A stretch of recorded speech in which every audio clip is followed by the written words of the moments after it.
Faut-il appeler une femme ou plutôt envoyer un SMS?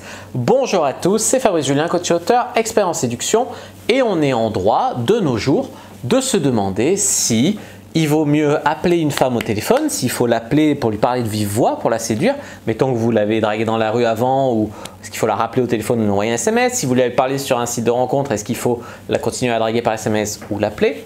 On est en droit de nos jours de se demander. Il y a des pour et des contre pour les deux, je m'explique. Tout d'abord, parler sur Facebook ou parler par SMS, enfin tchatcher encore, c'est moins intrusif. C'est-à-dire que tu envoies un message, puis la fille répond quand elle a le temps, elle te répond, toi tu as le temps de penser à une réponse. Tu vois, tu peux jouer sur le timing, tu peux réfléchir à ce que tu vas dire. Voilà, donc ça peut avoir des qualités. Par contre, il n'y a pas le non-verbal, il n'y a pas l'intonation, il n'y a pas le son de la voix, il y a beaucoup de choses qui ne passent pas par les SMS. Donc on perd une partie en fait de toi. C'est-à-dire on voit ta plume, on voit ta répartie, mais il n'y a pas vraiment le ton de voix. Après, je ne vais pas vous mentir, ça peut suffire de s'écrire, draguer sur une fille sur un site de rencontre, puis lui envoyer des SMS par exemple. Ça peut totalement suffire. Moi, j'ai fait venir je ne sais pas combien de filles directement chez moi pour baiser sans avoir jamais entendu leur voix avant et sans qu'elles aient jamais entendu ma voix avant. Ça peut suffire parce que c'est un de mes points forts en fait, l'écriture. Voilà, c'est là où je me sens vraiment à l'aise. Je ne suis pas à l'aise à l'oral, mais et puis voilà, j'aime pas devoir répondre là. Par exemple, là, il y a une fille qui m'appelle. Non, désolé, tu vois, je suis en train de tourner. Donc voilà, il y a un moment où faut être réaliste. Voilà ce que je voulais vous dire déjà là-dessus. Donc, est-ce que c'est vos points forts? Ça va être plus l'oral, etc. ou plus une bonne plume? Dans tous les cas, il faut être correct dans les deux. Ça, c'est le premier point. Après, il y a sur les forums de séduction, il y a une période où il y avait en gros une polémique. C'était ouais, les mecs, ils appellent plus par lâcheté. Ils ont peur d'appeler. C'est vrai qu'il y a une dimension où tu évites un peu, c'est intimidant le téléphone pour beaucoup d'hommes. Après, il y a des hommes pas du tout, mais il y en a, c'est intimidant. Mais il ne faut pas que ça soit par lâcheté que tu n'appelles pas. Il faut que ça soit juste parce qu'il n'y a pas besoin, ou parce que tu n'as pas le temps, ou parce que tu préfères écrire, c'est ton point fort.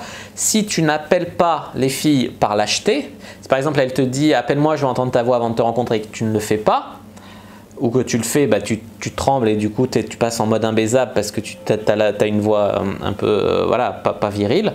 Là, il faut travailler en mode développement personnel dessus, c'est-à-dire qu'il faut t'entraîner à appeler des filles tout simplement. Mais si tu ne le fais pas par lâcheté, dans ce cas-là, il n'y a aucun problème. Je pense que c'est des conseils qui sont donnés par des mecs qui ont 40 ans et plus aujourd'hui, qui ont commencé à écrire les premiers conseils en séduction. C'est resté dans la tradition.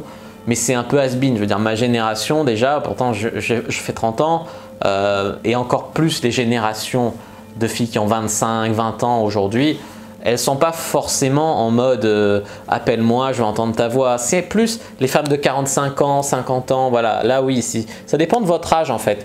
Ça dépend si vous avez 40 ans et plus et tout, vous draguez des femmes de 40 ans et plus, peut-être il faudra passer par la case appel plus que si vous draguez des millennials quoi, en gros. Voilà. Donc ensuite, qu'est-ce que je peux vous dire? Oui, dans quel cas est-ce que j'appelle les filles? Quand il y a un truc complexe à expliquer. Genre, t'habites où? Je suis en bas, je suis perdu, voilà, là je l'appelle. C'est peu avant le rendez-vous, tu vois, ou rendez-vous à la rotonde, t'es où? Je suis au taxi, moi je suis devant tel magasin, ah d'accord, j'arrive. Tu vois, on peut s'appeler là comme ça, mais c'est déjà presque au rendez-vous. Sinon, des fois, par SMS, la fille elle interprète mal un jeu de mots, un truc, elle se met à plus répondre, à se vexer, etc. Des fois, c'est bien pour démêler le vrai du faux, pour mettre les points sur les i, de téléphoner. Passer à la vive voix, ça peut calmer la fille qui part dans son délire, d'interpréter tes mots, etc. Ça peut calmer, tu vois, de s'apercevoir qu'en face, elle n'a pas juste des mots qui arrivent, mais un être humain, quoi. Voilà. Donc, ça peut dissiper les malentendus plus facilement à l'oral qu'à l'écrit. Il y a ceux qui veulent se rassurer en gros. Par exemple, il y a des filles qui vont dire oui, je veux savoir que tu existes vraiment, je veux entendre ta voix avant de te voir. Tu vois, on peut percevoir des choses dans la voix. Donc il y a des filles, elles veulent rassurer, etc. On pouvait faire un visio WhatsApp ou simplement appeler. Voilà. Sinon, c'est bien parce que ça te rend plus concret, ça crée de la proximité. Et puis comme on l'a dit, ça démarque de beaucoup de mecs. Ça fait plus courageux, on va dire. D'appeler. Après, c'est loin d'être, comment dire, indispensable, d'accord. Alors quand l'appeler, s'agit pas, voilà, c'est 11 h, je l'appelle, je ne l'ai pas prévenu, je l'appelle, on chatte sur Adobe, d'un coup je l'appelle. Non, vaut mieux lui dire, est-ce que ça te va si je t'appelle vers telle heure ou je peux t'appeler maintenant, j'ai envie d'entendre ta voix. Voilà, la prévenir avant parce que sinon tu prends le risque qu'elle raccroche, que ça soit pas le bon moment, qu'elle soit au travail, etc.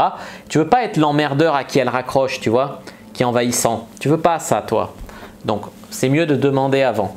Autre chose, quand plutôt le soir. Alors si tu arrives à avoir la fille au téléphone le soir quand elle est dans son lit, etc., c'est un contexte assez propice et assez érotique.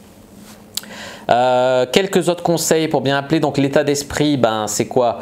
Moi, il y a un truc qui marche bien, c'est pour pas me mettre trop la pression et tout, c'est de marcher en 8 en même temps que j'appelle, tu vois. Quand j'appelle, souvent je marche en 8 ou je fais autre chose en même temps.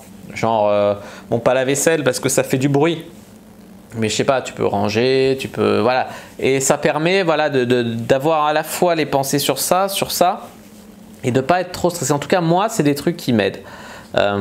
Faut poser sa voix, c'est-à-dire que « Salut Charline, c'est… » Non.